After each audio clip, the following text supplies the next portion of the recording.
तो फ्रेंड्स, माल्टा अभी भी बहुत बेस्ट कंट्री है अगर आप यूरोप में वर्क वीज़ा के थ्रू आना चाहते हैं लीगल तरीके से।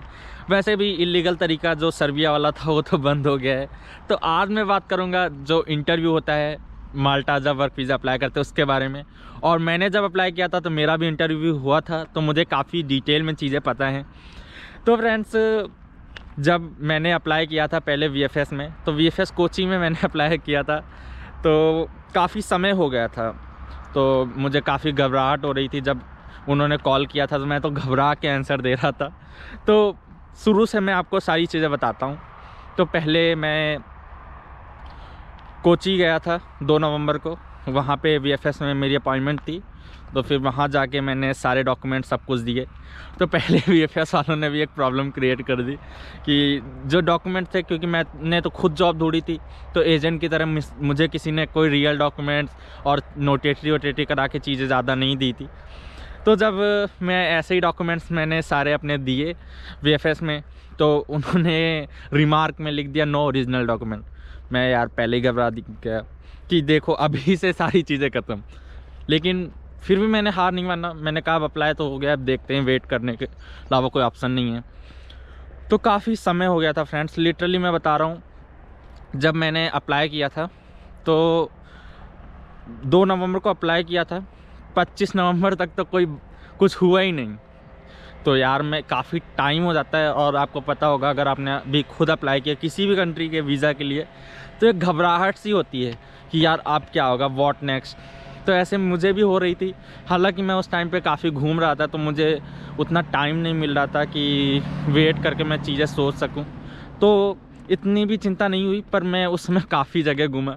कोची से निकल के मैं आंध्रा और मतलब मान के चलो बहुत ज़्यादा जगह घूमा। जितना मैंने पूरी अपनी लाइफ में नहीं घूमा था, उतना वो 20-25 दिनों में मैंने घूम लिया था। तो उसके काफ़ी दिन बाद मैं उस टाइम पे फिर हरिद्वार में था, तो रूम में था। तो मान के चलिए वो 12 से 2 के बीच में दोपहर थी, मुझे एकदम एग्जैक्ट टाइम नहीं याद है। अचानक से कॉल आ गया। तो एक्चुअली काफ़ी टाइम हो गया था, तो मैं एम्बेसी को रोज़ कॉल करने लगा था। 6-7 दिन से डेली मैं कॉल करता था।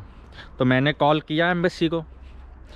तो एम्बेसी को जैसे ही कॉल किया तो फिर वो बंद हो गया कॉल, मतलब नहीं कनेक्ट हुआ। उसके 10 मिनट बाद फिर उसी नंबर से कॉल आ गया।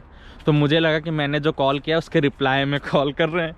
लेकिन उन्होंने जैसे ही फ़ोन किया तो उन्होंने मुझसे कहा कि हेलो गौरव सिंह। इंग्लिश में सारी चीज़ें थी, मैं आपको हिंदी में समझाने के लिए बता रहा हूँ। तो उन्होंने कहा हेलो गौरव सिंह। मैं तो घबरा गया, क्योंकि पहले 1-2 बार बात हुई थी एम्बेसी में, तो लड़के उठा रहे थे। अब एक अचानक से लेडी आ गई, ऐसे बोल रही हेलो गौरव सिंह। तो थोड़ा सा घबराहट हुई, लेकिन मैंने कहा yes I am Gaurav Singh. तो फिर उन्होंने चीज़ें पूछना शुरू की। उन्होंने बोला कि आपने वर्क वीज़ा जो अप्लाई किया है उसके बारे में हमें कुछ चीज़ें पूछनी है। तो मैंने कहा ओके।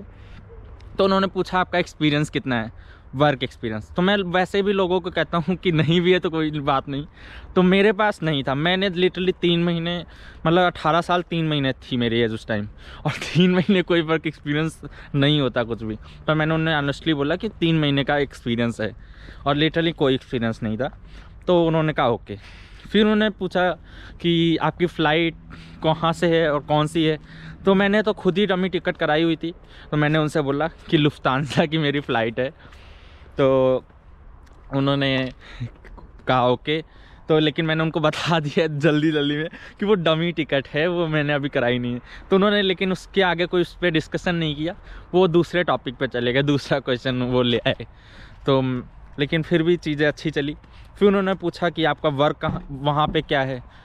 तो मैंने वहाँ बताया कि पैकेजिंग का वर्क है, जो मुझे मेरे एम्प्लॉयर ने बताया था।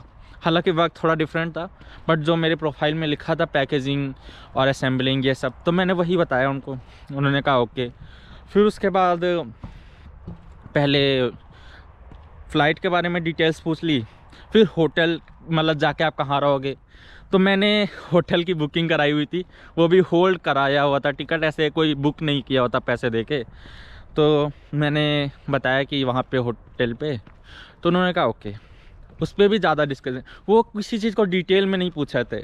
और जैसे बहुत लोग मुझे बोल रहे थे कि 2 बार 3 बार पूछते वेरीफाई ये सब वो सब, उन्होंने ऐसा कुछ भी नहीं किया, सब चीज़ एक बार पूछी और नॉर्मल सा क्वेश्चन पूछ रहे थे, आंसर छोटा सा दे देता था, उसके बाद वो ज़्यादा आगे बढ़ती नहीं थी बात।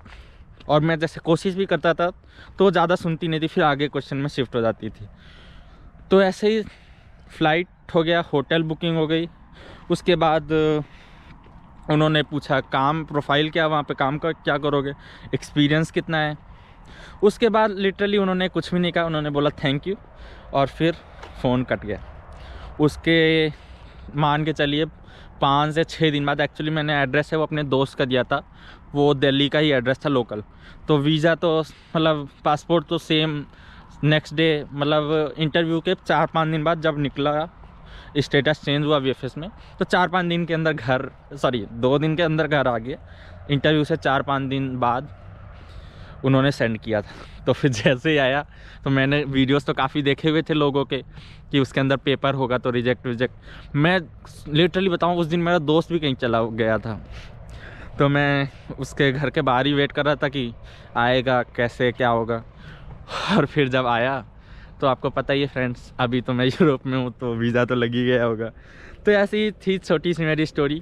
तो इंटरव्यू कुछ भी हार्ड नहीं होता है, थोड़ा सा इंग्लिश अच्छी होनी चाहिए आपकी और नॉर्मल बात कर सकते हो, और जो चीज़ें हैं आप खुल कर रियलिटी बताओ। आपको ज़्यादा घुमा फिरा के चीज़ें बोलने की ज़रूरत नहीं है, जो है रियलिटी है। अगर आपका वहीं से पहले ही, मेरा प्लान तो था ही नहीं कहीं निकलने का, लेकिन अगर आपका है भी तो ये जाहिर ना होने दो कि माल्टा छोड़ के आप कहीं जाओगे। तो फ्रेंड्स, कोई भी क्वेश्चन आप मुझसे कमेंट में पूछ सकते हैं और मैं नीचे लिंक भी दूंगा गूगल फॉर्म की। अगर आपने अभी तक मुझे अपनी सीवी नहीं भेजी तो सेंड कर सकते हैं। मैं हर संडे एक फ्री में सीवी अपडेट करता हूँ फ्रेंड्स।